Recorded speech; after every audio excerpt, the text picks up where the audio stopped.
Glad that you're here tonight.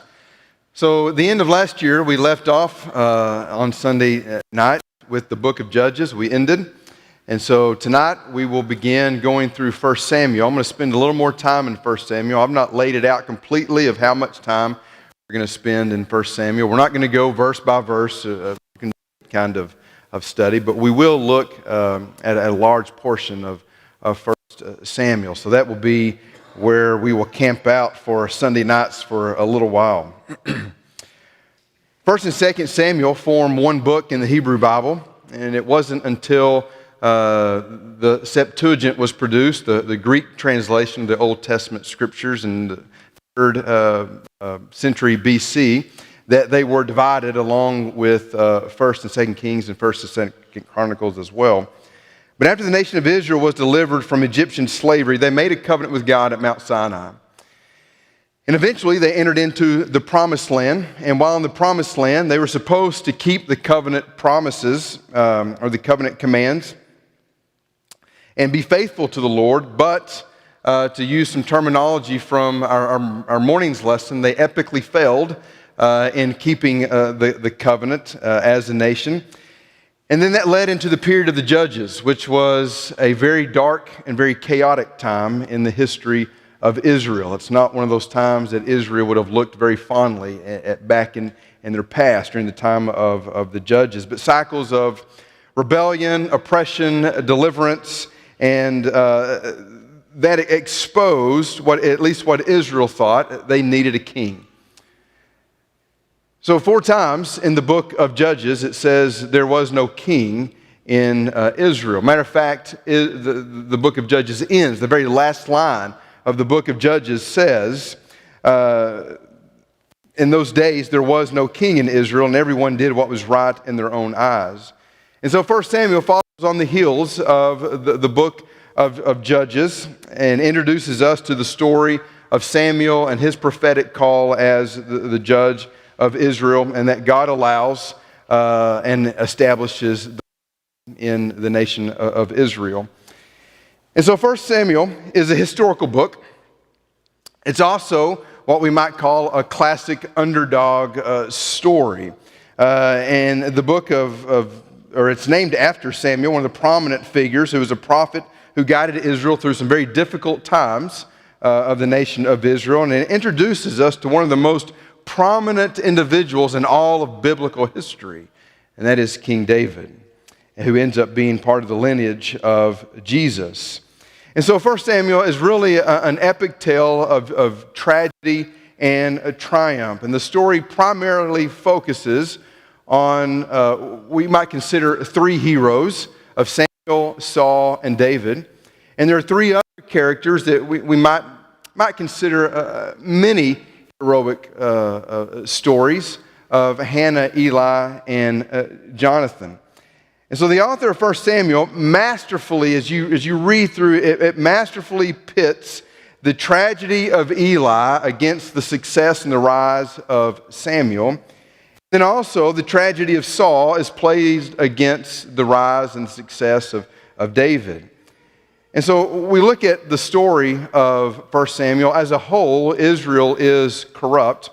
Eli is the high priest and judge, and he is not faithfully serving the people. He's not faithfully serving the Lord. His sons are abusing the priesthood along with the women who served at the entrance of the tent of meeting. And so God gives Israel Samuel, and he faithfully serves the Lord. He faithfully serves the people as prophet and as judge. He teaches the people how to live as God's people. But as Samuel grows old, he appoints his 2 sons as judges, and they follow in the footsteps of Eli's sons, and they pervert justice just as Eli's sons did as well. And so Israel demands a king, and God gives them Saul. Saul is foolish, selfish. He's a coward as well. He ignores the Lord. He craves the approval of the people. He disobeys the Lord. He oversteps his bounds and does not shepherd the people of Israel as he should. So God gives Israel David, a man after God's own heart. He's a skilled warrior, musician, poet, a leader, a man of faith who trusts God. He encourages the people to do the same. David defeats Goliath, which causes Saul to be very envious of David. And we see after that happens, Saul pretty much spends the rest of his life trying to hunt down and kill David. And he ends up dying in battle at the very end of the book by falling on his own sword. Let me give you a brief outline. It goes with what we just looked at very, very easily. Chapters 1 through 7, the Lord raises up Samuel, rejects the house of Eli. Chapters 8 through 15, the Lord gives Israel a king just as they wanted to judge them like all the other nations. Chapter 16 through 20, the Lord gives Israel David, a man after God's own heart, who would become the greatest king in the history of Israel. And then the rest of the book, Saul seeks to kill David out of jealousy, and Saul dies in the last chapter. That's a quick summary. But as we just kind of give an overview of Samuel, that's what we're looking at this evening. I want to look at the purpose. The nation of Israel, or the book of Samuel, kind of serves the nation of Israel as a sort of a civics class to help them understand how they got their government. It describes the transition of Israel from being ruled by judges occasionally when needed to the monarchy, beginning with Saul and then followed by David. And the author of 1 Samuel is not identified. And so there's a few speculations on who wrote it. Some people think that Samuel wrote a part of it, and he may have compiled information that includes the first 24 chapters, but in chapter 25 he dies. And so we know he doesn't write the entirety of the book. The rest of the book, along with 2 Samuel, may have been compiled by Nathaniel the prophet, or perhaps even Gad the prophet. 1 Chronicles 29 and verse 29 allows us to know that they wrote some things, so perhaps they wrote the book. There is some internal evidence that 1 Samuel was probably not written till after the divided kingdom, or after the death of Solomon. 1 Samuel 27 and verse 6 refers to the city of Ziklag, and it said of this city that it belongs to the kings of Judah to this day. And that phrase allows us to know that that was during the divided kingdom, which did not take place till after the death of Solomon. So it's possible that the book was not even written till after that. But Samuel, I think, serves as an understanding of how Israel got their government, but also answers two, I think, very important questions. How did their nation change from being 12 loosely joined tribes without a central authority now to a monarchy where they're ruled by a king? But also answers the question of why was the house of Saul rejected as the monarchy and supplanted by the house of David? Why did it go from one tribe to another tribe? So with the second question in mind, and if 1 Samuel was written during the time of the divided kingdom, it's not out of the question to suggest that the author's real purpose of recording these selective stories was to instruct the kings of Israel and Judah to stop placing their confidence in their military might, in their wealth, in their political alliances, and to begin to trust wholly in the Lord who raised up Israel as a nation. And we see from the examples of Eli and Saul, if you're going to live in disobedience, that will ensure that God will revoke his blessings. But we look and we learn from the examples of Samuel and David, if you'll live in obedience to God, that God will bless you in your obedience. So in some ways, 1 Samuel is, I think, a pretty powerful treatise on leadership, both good and bad. And as we get into the book, we're going to see some very important themes, I think some very powerful themes in the book of 1 Samuel. Now, whether we'll deal with all these directly, I'm not sure, but they'll be brought out in some of the stories that we look at. So it really kind of develops this idea of that's not an idea, it's a fact, of the sovereignty of God. And so whether Israel was being ruled by judges or Israel was being ruled by a king, the Lord is king. Whether they acknowledged that or not. He's not just the king of Israel. He's the king of heaven and earth. He's the king of the universe. He's the king of all things that are visible and invisible. His reign is eternal and extends to the furthest reaches of space that no human eye will ever see. Now, I know they didn't really have a concept of that, but we're just stressing the fact that this book really brings out the sovereignty of God. Hannah's prayer in chapter 2 gives us some insight, and she praises God for His sovereign power. 1 Samuel 2 and verse 2, as she prays, "There is none like the Lord. There is none besides you. There is no rock like our God." Verse 8, "The pillars of the earth are the Lord's, and on them He has set the world." Verse 10, "The Lord will judge the ends of the earth. He will give strength to His king and exalt the power of His anointed." In chapter 4 and verse 4, the Lord is described as the Lord of hosts, who is enthroned on the cherubim. In 1 Samuel, He's not seen as just controlling the events in Israel, but He's also seen as controlling the events in the land of the Philistines, who were Israel's enemy. Closely connected to the sovereignty of God is this idea or the concept of the providence of God. 1 Samuel, the author, lets us know everyday events can be a part of God's ultimate plan. And that's fascinating to think of how you and I play in that and how that still works out in our lives today. But just some examples. Hannah's difficult relationship with Peninnah leads to the birth of Samuel. She prays the Lord for a child. Saul, as we see, he goes searching for his father's lost donkey, which causes him to come in contact with Samuel, which causes him then to be anointed as king. But it all started with looking for his father's lost donkey. David is sent by his father to take food to his brothers who are out preparing for battle. And he gets there and he realizes that Goliath is down in the valley taunting God's people.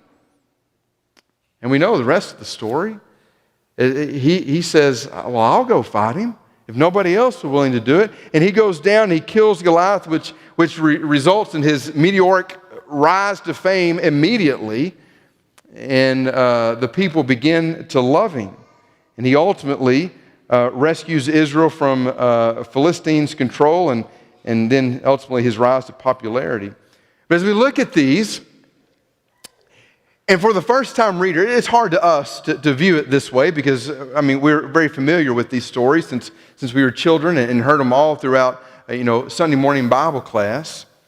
But you imagine yourself as a first-time reader and you get to each of these events in the book and you read them for the first time and you're wondering, how are these going to unfold? Because they all start as just ordinary things. Hannah prays for a child. How many of us have done that? We search out and we start looking for something that we've lost.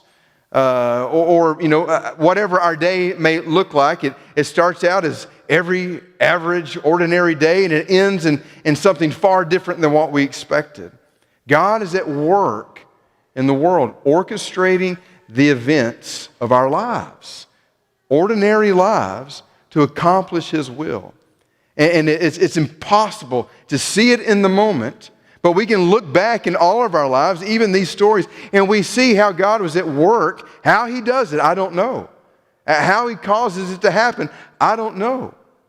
But He's at work, and we vividly see the providence of God in 1 Samuel, which causes us to reflect on our own lives and ask, how is God at work providentially in my life, even at this very moment? Or as I drive home tonight, or as Lord willing, we wake up in the morning and the decisions that we make and the things that we do. 1 Samuel gives us a small glimpse behind the curtain of how God is at work in the ordinary events of these people's lives, but also in our own lives as well. Another important theme we see in 1 Samuel is that God looks at the heart. It's something that we know. But it's not until 1 Samuel 16 and verse 7 that it's actually stated that God does not measure a person by their appearance. And aren't you thankful? That's not the way that God looks at us. He looks at the heart.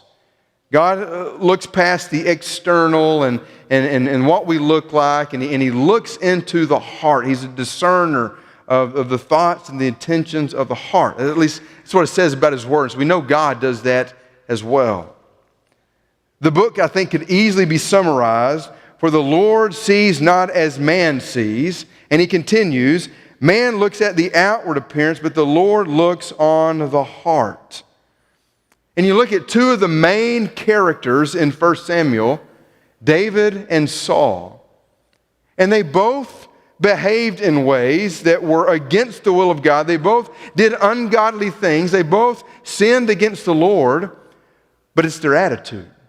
And not in the way that they sinned, but in the way they addressed these things. Saul possessed a very rebellious heart against God, while David possessed a faithful heart of obedience. After his sin with Bathsheba, David prays, Psalm 51 and verse 10, where he writes, "Create in me a clean heart, O God, and renew a right spirit within me."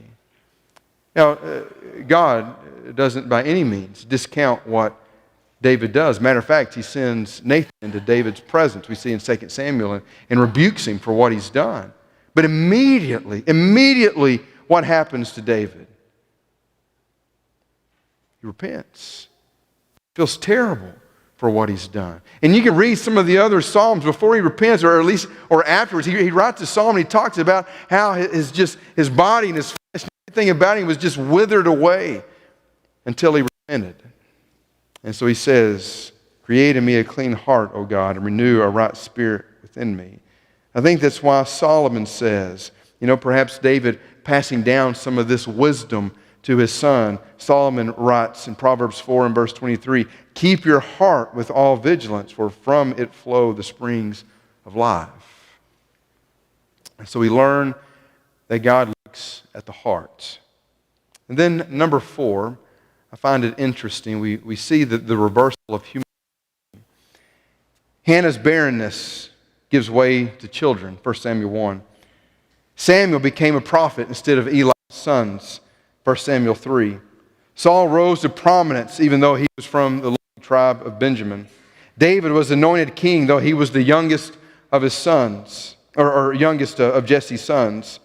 We learn God doesn't operate the way that we would operate.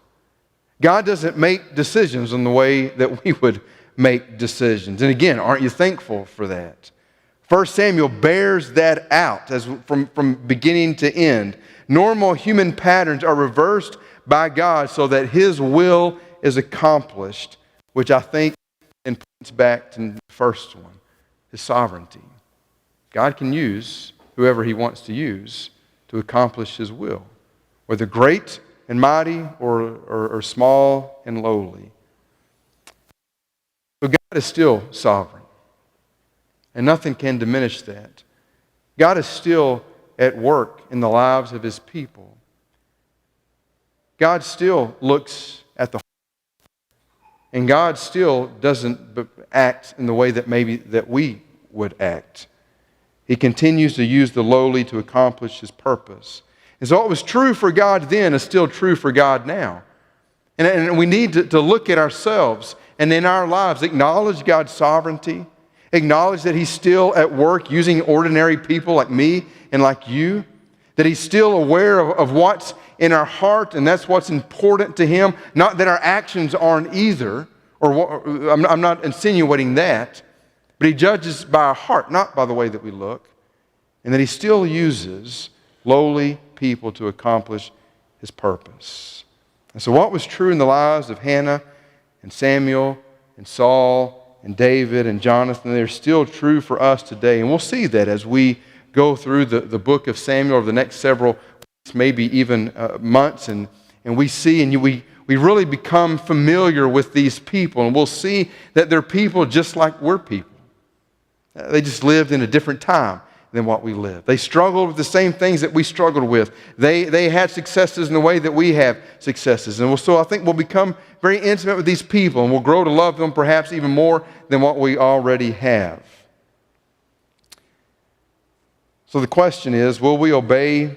That I'll leave you with tonight. Will we obey God like Samuel and David and experience His blessings?